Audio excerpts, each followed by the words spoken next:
بزرگان محترم اور عزیز میرے بھائیوں، آپ علیہ الصلاۃ والسلام ارشاد فرما رہے ہیں کہ جو شخص کسی ایسی مجلس میں بیٹھے جس میں اللہ کو یاد نہ کیا گیا ہو، اللہ کا کوئی ذکر اس مجلس میں نہ آیا ہو، نہ اللہ کا نام لیا گیا ہو، تو آخرت میں وہ مجلس اس کے لیے حسرت کا باعث بنے گی۔ یعنی جب آخرت میں پہنچے گا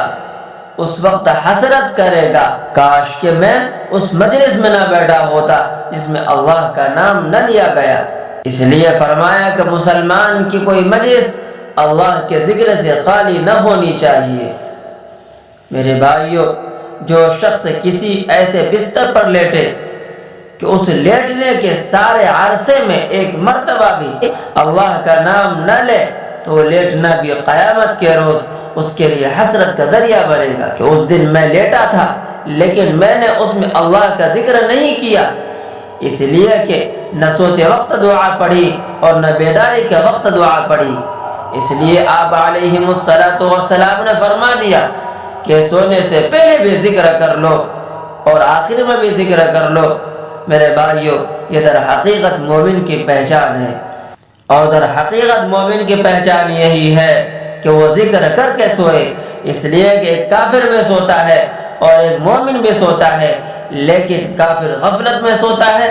اللہ کو یاد کیے بغیر سوتا ہے، اور مومن اللہ کی یاد اور اس کے ذکر کر کے سوتا ہے، اس لیے سارا سونا اس کے لیے عبادت بن جاتا ہے۔ میرے بھائیوں، یہی وہ طریقہ ہے جو آپ علیہ الصلاۃ والسلام ہمیں سکھا گئے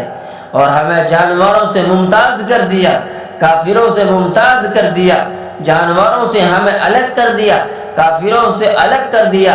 میرے بھائیوں، آخر گدھے گھوڑے بھی سوتے ہیں، کون سا ایسا جانور ہے جو نہیں سوتا ہوگا؟ لیکن اگر ہم اپنے آپ کو اشرف المخلوقات کہتے ہیں تو پھر سوتے وقت اور بیدار ہوتے وقت اپنے خالق کو یاد کرنا نہ بھولیں۔ اس لیے ہمیں چاہیے کہ ہم سوتے وقت بھی دعا پڑھے اور جب سو کر اٹھے تب بھی دعا پڑھے۔